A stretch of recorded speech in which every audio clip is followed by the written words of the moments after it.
Alhamdulillah, salatu salam ala rasulillah sallallahu alayhi wa sallam. Donc on est arrivé, Inch'Allah, au chapitre Bab Furud al-Wudu wa Sifatuhu. Le chapitre, un chapitre très important, le chapitre des obligations de l'Wudu wa Sifatuhu, c'est-à-dire la manière de l'accomplir. La manière de l'accomplir. Nous allons d'abord parler de Furud al-Wudu. Furud al-Wudu, c'est-à-dire les obligations. Alors, quand on entend fard, ça signifie quoi? Il faut savoir que fard, c'est comme si on dirait rukn. Fard ou bien rukn. C'est-à-dire que son absence, yalzam adamuhu al-adam. C'est-à-dire l'absence de al-fard, quand on dit l'absence de al-fard, ça implique, c'est-à-dire l'absence de l'acte. C'est-à-dire si tu n'accomplis pas le fard, ou bien on verra aussi, on appelle cela rukn, c'est-à-dire rukn, le pilier, l'acte il devient nul. Que ce soit dans la prière, dans l'wudu, dans tous les actes d'adoration. Quand on parlera de fard, c'est-à-dire rukn, son absence, ne pas l'accomplir, implique l'invalidité de l'acte, c'est-à-dire qu'il est obligé de l'accomplir. On est obligé d'accomplir le fard. D'accord? Contrairement qu'on verra, qu'on dira al-wajib. Al-wajib, on verra que lui, il tombe avec l'oubli. C'est-à-dire que l'oubli, si on le délaisse, il n'implique pas l'invalidité de l'acte. D'accord? Al-wajib. Qui est un degré moindre que al-fard. D'accord? Donc le fard, on peut dire aussi comme un rukn, qui fait partie de l'acte. Ça fait partie de l'acte.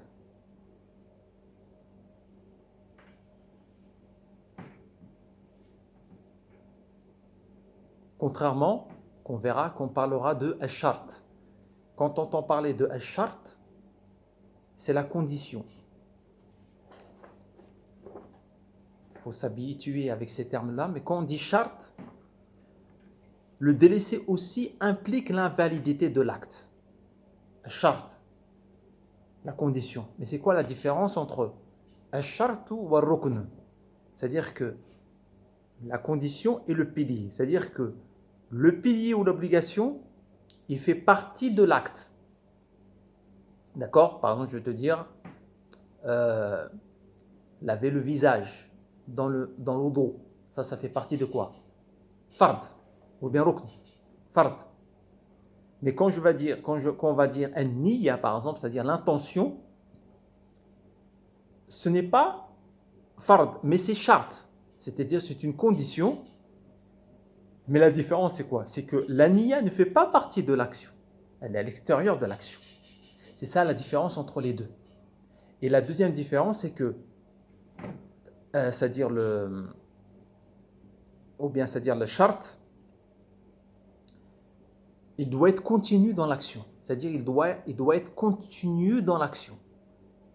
C'est-à-dire il est continu. Par exemple, l'intention, quand on va dire l'intention, c'est une condition de l'odo, l'intention doit être continue dans l'odo. C'est pas t'arrêtes. Tu coupes l'intention. Si tu coupes l'intention, c'est fini. D'accord? C'est ça la différence. Alors que rukn, si tu l'accomplis, après tu passes à autre chose. Ça y est. Alors que shart, ça doit être continu dans l'action. On y reviendra dans ces termes-là. Juste pour l'instant, on comprend que furud al-wudu, les obligations, fard, furud al-wudu, le délaissé implique quoi? L'invalidité de l'acte. Contrairement à quoi? Sunan al-wudu. Sunan qu'on avait cité la dernière fois, les sunan, les actes recommandés, n'impliquent pas l'invalidité de l'acte. Par exemple, toi tu commences par la gauche. Tu commences par l'avant-bras gauche avant l'avant-bras droit dans le lavage. Est-ce que l'acte devient nul? Il ne devient pas nul, mais tu as délaissé un acte recommandé. Donc tu commences par le nez avant la bouche. C'est-à-dire que là, tu as délaissé une sunna, mais qui n'implique pas l'invalidité de l'acte. Donc tous les sunnas qu'on a expliqués, où tu laves le membre une fois au mieux de, c'est-à-dire 3 fois. D'accord? Ça, c'est important de connaître ces termes-là, parce que ces termes-là, on va les retrouver dans tous les actes d'adoration. Le wajib, le shart, sunan, etc. Surtout dans la prière. Alors là, il faut apprendre par cœur. Furud al-wudu sitta. Les obligations. Furud al-wudu 6. Pour le madhab, 6. Ça, il faut l'apprendre par cœur. 6. Furud al-wudu 6.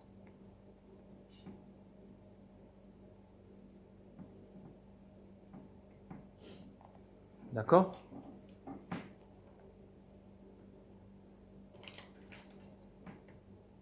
Promis. Première obligation, Raslul wajh. Raslu al-wajh.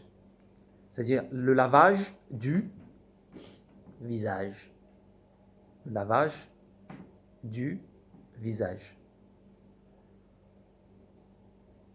Alors peut-être c'est simple, mais il faut le dire quand même que laver le visage, c'est prendre de l'eau. Il y a une différence entre essuyer et laver.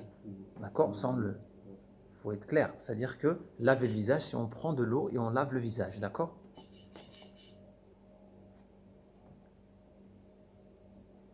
Attention, wal fam wal anfu minhu. Attention pour le madhab, il rajoute ici, la bouche et le nez font partie du visage. Attention, pour le madhab, le hanabila, les hanbalites, contrairement aux autres, la bouche et le nez font partie du visage, donc sont obligatoires d'être lavés. Alors là, il y a une grande divergence entre les ulama, puisque dans le verset coranique, Allah subhanahu wa ta'ala ne cite pas la bouche et le nez. Allah cite le visage. D'où la divergence. Donc, Al-Hanabila, les Hanbalites ont vu que le wajh, Allah a cité le visage, le nez et la bouche font partie de ce qu'on appelle le wajh. Le wajh, c'est ce qui est apparent. Eux, ils disent que ce n'est pas quelque chose qui est intérieur, mais qui est extérieur. Ça fait partie de l'extérieur. Donc, il doit être compris dans le lavage du visage. De même, parmi leurs arguments, c'est aussi que le prophète sallallahu alayhi wa sallam n'a jamais délaissé al-madmada ou l'istinshaq, c'est-à-dire le lavage du visage, de la bouche et du nez. D'accord? Ça, c'est parmi leurs arguments. Les autres aussi ont des arguments. Ils ne rentrent pas dans les divergences. Chacun, il a ses preuves. Donc, la bouche et le nez sont, c'est-à-dire obligatoirement d'être lavés. La yasqutan, c'est-à-dire ils ne tombent pas par l'oubli et par la négligence. C'est-à-dire même si tu oublies, c'est-à-dire ton wudu est caduc. Ah oui, ton wudu est caduc. C'est-à-dire, par exemple, toi, tu as fait le wudu, tu as fait la prière. Et après avoir prié, tu t'es rendu compte que tu as oublié pendant le wudu le lavage de la bouche, c'est-à-dire et du nez. Bah, tu dois refaire non seulement le wudu, mais aussi la prière pour le madhab. Pourquoi? Parce que ça rentre dans l'obligation, le fard. L'obligation, ça rentre dans le visage pour eux. Ça rentre dans le visage.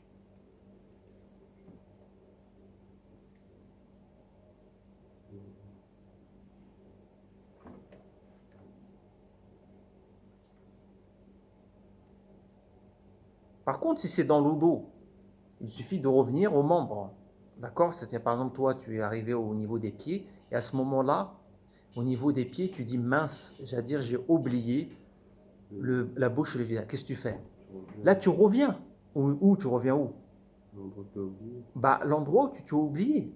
C'est-à-dire, tu laves la bouche et le nez. Ensuite, il suffit de continuer. Pourquoi là? Pourquoi tu reviens? Parce que là, tu n'as pas laissé un espace de temps couler. Parce qu'on va voir que la succession, al-muwalat, qu'on verra, ça fait partie de la 6e obligation.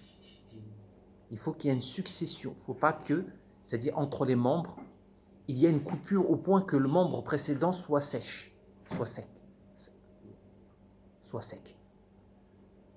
On va revenir sur ça. D'accord? Donc, c'est une obligation, la bouche et le nez, pour le madhab. Donc, si tu entends des autres avis, c'est-à-dire, il ne faut pas que toi, tu sois étonné. Pour les autres madhab, non, c'est une sunna. Par exemple, les malikites, ils voient que c'est une sunna seulement. Si tu l'as oublié, bah, prière elle est valide. C'est seulement recommandé, d'accord? Alors, l'ordre entre le visage et la bouche et le nez, il est recommandé seulement. Ce n'est pas une obligation. C'est-à-dire, il est recommandé de suivre l'ordre entre le lavage de la bouche et le nez et le visage. C'est-à-dire de commencer par la bouche et le nez, puis le visage ensuite. Cet ordre-là n'est pas obligatoire, mais est recommandé. Et c'est faisait partie justement... Non, ça c'est toujours, on est toujours dans la première obligation, le lavage du visage. Juste pour une précision ici, pour préciser, est-ce que il faut obligatoirement qu'il y ait un ordre suivi entre le lavage de la bouche et du nez et du visage? Non. Le mieux, bien sûr, c'est de commencer par la bouche et le nez, ensuite le visage. Après, comment faire l'eau d'eau, la manière de faire l'eau d'eau en détail, il va venir après.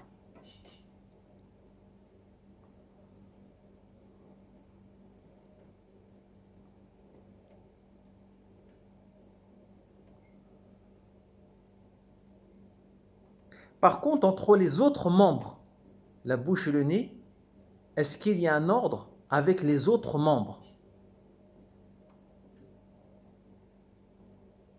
L'ordre doit être respecté avec les autres membres. C'est ça la question. Par exemple, toi tu oublies, comme on a dit, par exemple, tu arrives au pied et tu as oublié la bouche et le visage. Est-ce qu'il faut obligatoirement revenir à la bouche ou le visage pour respecter l'ordre, ou bien arriver au pied, tu as lavé même les pieds, il suffit juste de faire la bouche et le visage, et ça y est, sans respecter l'ordre avec les autres membres. Là, il y a une divergence dans le madhab. Dans le madhab, il y a une divergence. Allah alam al-Adhar, ils disent les ulama, comme dans le Mourni ou bien l'Insaf, ils disent ce qui est plus apparent, ce qui est plus convaincant pour eux, c'est qu'il faut respecter aussi l'ordre entre les membres. D'accord?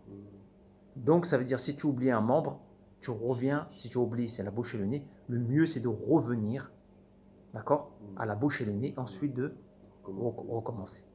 D'accord? Donc il faut savoir qu'il existe une petite divergence dans cette question-là. Donc certains voient, parmi les Hanbalites, qu'il suffit juste de laver la bouche et le nez. Ça y est. Donc même tu es arrivé au niveau des pieds, tu laves tes pieds, après tu fais la bouche et le nez, et pour eux ça y est. Pas besoin de suivre un ordre au niveau de la... Parce que l'ordre dans le Coran, il a été cité par rapport auquel membre? Farsilu wujuhakum wa aydiyakum ila al-marafiq. Allah a dit l'ordre. Si vous vous levez pour la prière, lavez-vous vos visages et vos bras, et vos avant-bras droits jusqu'au coude, wamsahu, et essuyez-vous vos têtes. C'est-à-dire que l'ordre a été cité sur ces membres-là. Pas le visage, pas la bouche et le nez, n'a pas été cité. D'où la divergence elle est née de là, la divergence. Mais ce n'est pas une divergence qui a des grandes conséquences, on va dire. D'accord? C'est-à-dire celui qui aura fait cet avis ou l'autre, c'est-à-dire on va dire c'est large. C'est large. Le mieux c'est de respecter l'ordre. D'accord? Pour la première obligation, le lavage du visage, c'est bon? Et la bouche et le nez en font partie, on a dit. Et la bouche et le nez en font partie. La deuxième, il dit وَغَسْلُ الْيَدَيْنِ وَغَسْلُ الْيَدَيْنِ. Le lavage des avant-bras. D'accord? Et bien sûr, après, il va venir la précision. Il a le mirfaqayn compris, c'est-à-dire jusqu'au coude compris. Jusqu'au coude compris. Le coude, il faut qu'il soit compris. Attention. Il y en a qui négligent ça. Les coudes doivent être compris dans le lavage.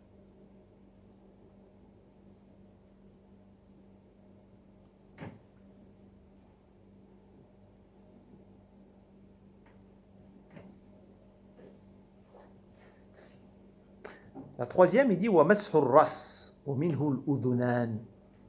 Donc le fait de mash, c'est-à-dire mash, c'est essuyer la tête. Et rentre dans cela les oreilles, ils disent. Qu'est-ce que ça veut dire ça? Donc, mas'hu ras wal udhunani minhu. Mas'hu ras wal udhunani minhu. Laver, c'est-à-dire essuyer le visage, essuyer la tête avec de l'eau mouillée. Wal udhunan minhu, c'est-à-dire et les oreilles font partie de la tête. Font partie de la tête.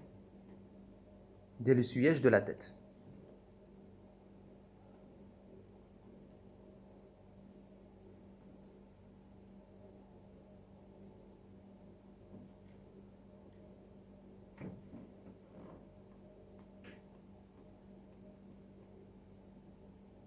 Alors, qu'est-ce que ça veut dire? Ça fait partie de race. On va voir ça après. S'ils disent que les oreilles font partie de la tête, mais non pas du visage, comme les Malikites. C'est-à-dire que les oreilles, ça fait partie de la tête, du mashara ras. Alors, ça veut dire quoi pour eux? Si tu oublies les oreilles, Si ça fait partie de la tête, ça veut dire que c'est pas bon alors, ça veut dire c'est devient caduque. bah non. Si tu as essuyé la tête et tu as oublié les oreilles, pour eux, là, c'est-à-dire que l'odo, il est valide, parce que ça fait partie de la tête. Ah oui, ça fait partie de la tête. C'est pas quelque chose d'indépendant. Ça fait partie. À peu près, donc ça veut dire aussi, c'est comme si donc, ils essuient une partie de leur tête. Pas... Oui, pour eux, si tu as essuyé la majorité de la tête, ça suffira, comme on va voir. D'accord? Donc pour eux, l'udhunayn, c'est mustahab, c'est-à-dire c'est recommandé de laver. D'accord, les oreilles. Par contre, il ne suffit pas les oreilles seulement. C'est-à-dire de faire juste les oreilles et de ne pas passer sur la tête. Ça, non. D'accord. Ça, ce n'est pas valide. De se contenter que des oreilles. Dire, si ça fait partie de la tête, je me contente que des oreilles et j'oublie. Non. Ça, non. D'accord?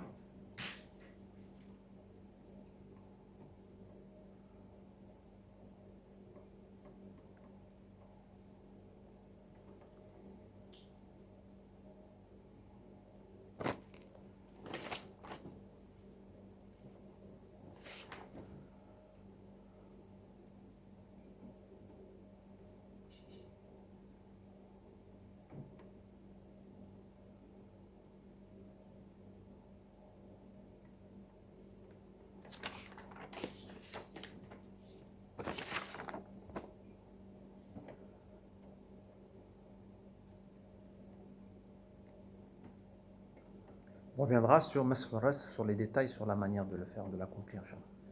D'accord? Ensuite, il dit wa ghaslu rijlayni. Lavage des deux pieds, bien sûr, jusqu'au quoi? Jusqu'au les chevilles comprises, attention. Ghaslu rijlayn. Lavage des deux pieds.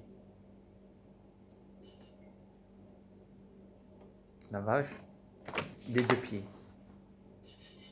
Jusqu'au, c'est-à-dire bien sûr les deux pieds et les deux chevilles comprises au-dessus des chevilles. C'est-à-dire les chevilles, ils doivent être comprises dans le lavage. Ça, il n'y a pas de divergence entre tous les madahib, sauf qui? C'est qui ne lave pas les pieds? Les chiites. Ouais. Sauf les chiites. Les chiites, eux, c'est-à-dire, ils font quoi? Masah. Ils essuient seulement. Mais les chiites, c'est-à-dire leur avis, il n'est pas, c'est-à-dire considérable chez nous. Il n'est pas, c'est-à-dire fondé. Il n'est pas pris en considération. Parce que leurs fondements ne sont pas corrects.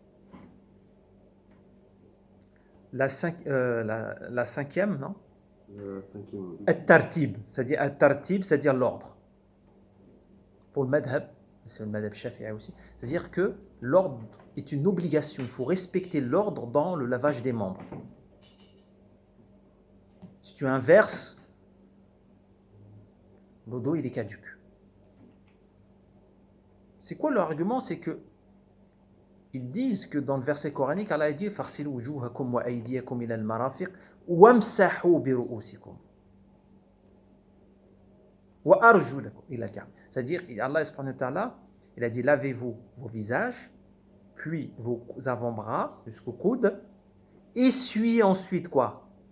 Vos têtes, et ensuite lavez vos pieds. Ils ont dit que Allah il a intégré l'essuyage entre des lavages. Que ça implique que l'ordre est voulu. Ça c'est leur argument, leur argument le plus fort pour les Hanbalites. Il a inclus quoi Allah subhanahu wa ta'ala? Il a inclus l'essuyage entre deux lavages. Si l'ordre n'était pas voulu, il aurait mis l'essuyage à la fin. D'accord? Mais là, il a inclus. Il a coupé. C'est comme Allah subhanahu wa ta'ala, il a coupé. C'est-à-dire, il a dit laver, ensuite essuyer, ensuite laver. Comme si c'était indirectement, ça voulait dire qu'il y a l'ordre qui est respecté. Mais les autres, ils vont dire non. Les autres madhab, ils vont dire que wa, ça s'implique. Le wa en arabe, dans la langue arabe, ne signifie pas, c'est-à-dire l'ordre. Par exemple, je te dis Ja'a Muhammadun wa Kamalun. Mohammed et Kamel. Mohammed et Kamel sont venus. Qui est venu en premier? Le fait de dire et, est-ce que ça implique l'ordre? On ne sait pas. Ici, eux ils disent ça, voilà. Mais on ne rentre pas dans ça, parce que ça, chacun après, il a des arguments. Chacun, il a des arguments. La dernière obligation, c'est al-muwalat. Al-muwalat, c'est-à-dire c'est la succession dans les membres. Il ne faut pas laisser une coupure. Al-muwalat, c'est-à-dire la succession. Ne pas interrompre entre deux membres.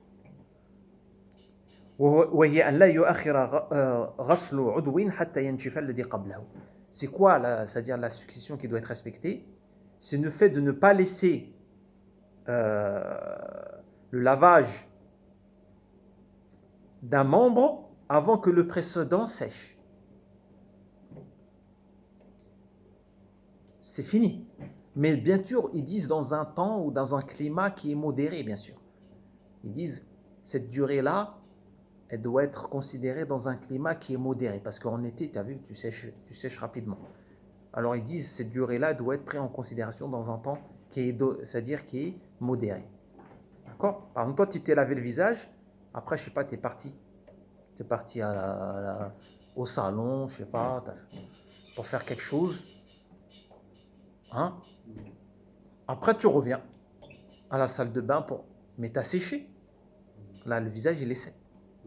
Toi, tu vas dire, je continue. Non, tu ne peux pas continuer. Parce qu'il est sèche maintenant. Tu ne peux pas continuer. Il faut que tu reprends quoi? Il faut que tu recommences. Tu recommences. Et leur dalil, bien sûr, c'est le hadith du prophète sallallahu alayhi wa sallam, rapporté par Ahmed, que le prophète, il vit un homme qui priait, et sur son pied, il y avait un espace d'une taille d'une pièce non touchée par l'eau. Et le prophète lui a ordonné de refaire c'est-à-dire les ablutions et aussi, c'est-à-dire la prière. Par contre, ils disent la yadur in jaffa lishtighalihi bisunnah. Si le membre sèche, mais pour une raison, pour avoir été occupé par une sunna, là, ça nuit en rien. Par exemple, je ne sais pas moi,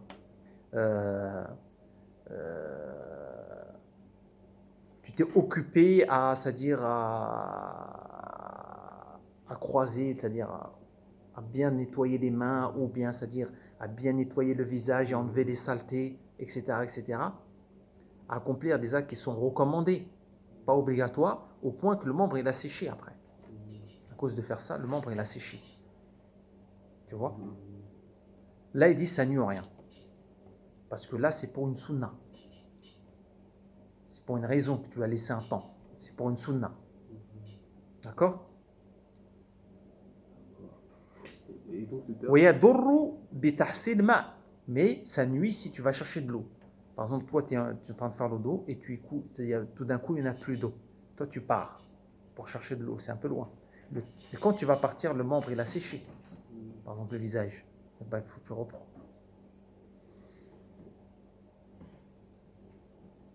Tout à l'heure, tu disais donc le membre précédent. En fait, c'est tous les membres précédents ou c'est juste le membre précédent que l'on a fait lors de la succession? Par exemple, Donc là, je suis au lavage des pieds. Et donc juste avant, c'est... Mas. ouais. Donc là si c'est humide, il n'y a pas de souci. Mais par contre, si mon visage, il a séché, mais D'accord. que là-haut, c'est... Non, c'est toujours le membre avant. Juste avant, d'accord, ok. Voilà, entre les deux. Mhm. Entre deux membres. Il faut qu'il y ait une succession. D'accord, ok. C'est bon pour la dernière obligation? Alors là, il a cité les 6. On passe maintenant à autre chose. On passe maintenant sur An-Niyya, sur les conditions. Les conditions de l'odo. Les conditions de l'odo. Alors, ici dans le matn, il n'a pas cité toutes les conditions, mais si on revient dans Al-Sharh, ou bien dans les autres livres plus élargis, plus complets, comme dans l'Insaf, on retrouve qu'ils ont cité toutes les autres conditions. Ici, il a cité juste An-Niyya, la première condition qui est An-Niyya. An-Niyya shartun li taharati al-ahdathi kulliha. La condition, la Niyya, c'est-à-dire la Niyya, l'intention, est une condition pour toutes les purifications de hadath. Pourquoi ils ont dit hadath? C'est quoi le hadath? Si vous vous rappelez. On a deux types d'impureté. Ça s'appelle hadath ou al-khabath. C'est quoi le hadath? C'est quoi le khabath? Si vous vous rappelez, le hadath, c'était l'état. C'était l'état d'impureté. D'accord? Qu'on doit enlever soit par la purification mineure, l'odo, ou soit le ghusl majeur. Mais le khabath, c'est quoi le khabath? C'est l'impureté qui toucherait un vêtement ou bien la main ou le corps, etc. Ça, tu n'as pas besoin d'intention. Bah, quand tu laves ton vêtement, tu mets une intention. Non, tu n'as pas besoin d'intention. Mais pour l'odo, il faut l'intention. C'est une obligation pour toute adoration, de toute façon. Il faut l'intention. C'est une condition. D'accord? Alors, qu'est-ce que ça veut dire l'intention? C'est le fait de istihdar, c'est-à-dire le fait de se rappeler avant l'acte. Se rappeler avant l'acte, c'est ça le niya. Se rappeler ce que tu veux faire. Et on va voir, tu dois mettre quoi comme intention avant l'odo? C'est quoi que tu dois avoir comme intention, intention avant l'odo? C'est quoi? Tu mets quoi comme intention, toi? Pas d'intention? Si. C'est quoi? De faire l'odo? L'intention de se purifier, l'intention de se purifier. De faire l'odo? Ouais, oui, c'est ça. Eh bien, ça, c'est pas valide. Pour le madhab, c'est pas valide. D'avoir l'intention de faire l'odo. Non? Ce n'est pas une intention valide pour le madhab. Alors, il y a 3 intentions que tu peux émettre. Il faut les écrire. Il y a 3 intentions. 3 intentions que tu peux émettre, avoir avant l'acte, avant l'odo, pour que l'état d'impureté, c'est-à-dire s'enlève sur toi.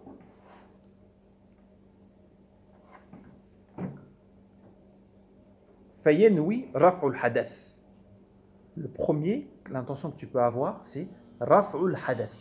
Enlever l'état d'impureté.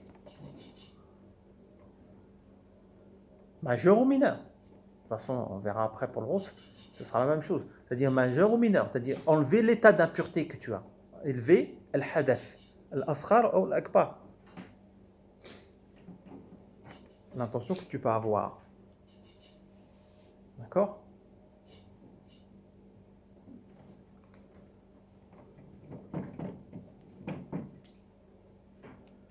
Hein?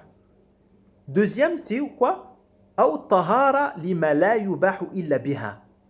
Ou, c'est-à-dire, tu mets l'intention de la purification, mais pour une chose qui n'est valide que pour elle, que par elle, qui n'est valide qu'avec at-tahara. Tu mets l'intention pour une chose, pour un acte, qui n'est valide que pour at-tahara. Bon, tout simplement, tu mets l'intention pour, par exemple, la prière. Pourquoi la prière? Parce que il est obligé d'être en état de tahara, de purification, pour faire la prière. D'accord? Ou tawaf. Par exemple, tawaf autour de la Kaaba. Ou bien mas'ul mushaf. Toucher le Coran. Par exemple aussi.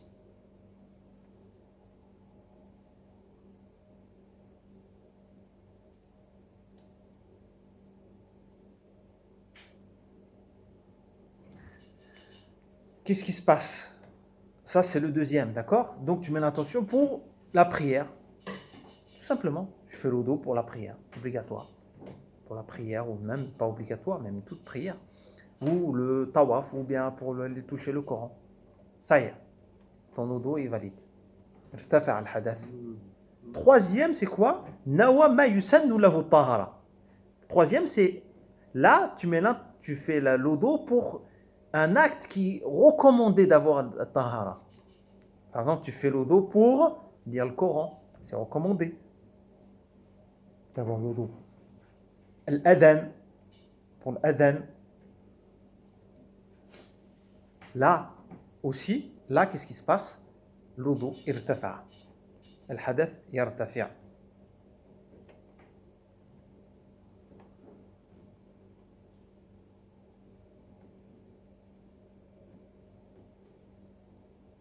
Ça va?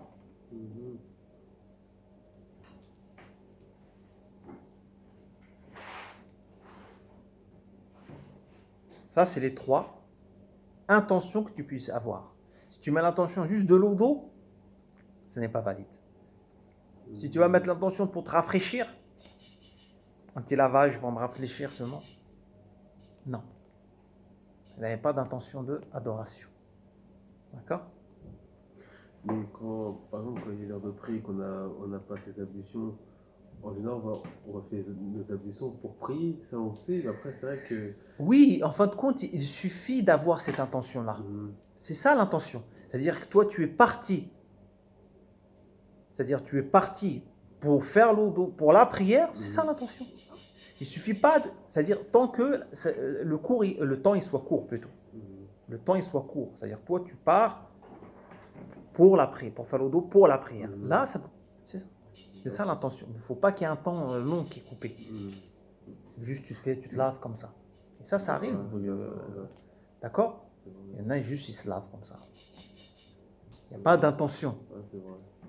Il faut l'intention. Et Samy, si par exemple, là, c'était le moment du droit. Ouais. J'ai formulé l'intention pour la prière de droit. Le Rassal arrive. Ouais. Je prie avec les mêmes ablutions. Ah oui, oui.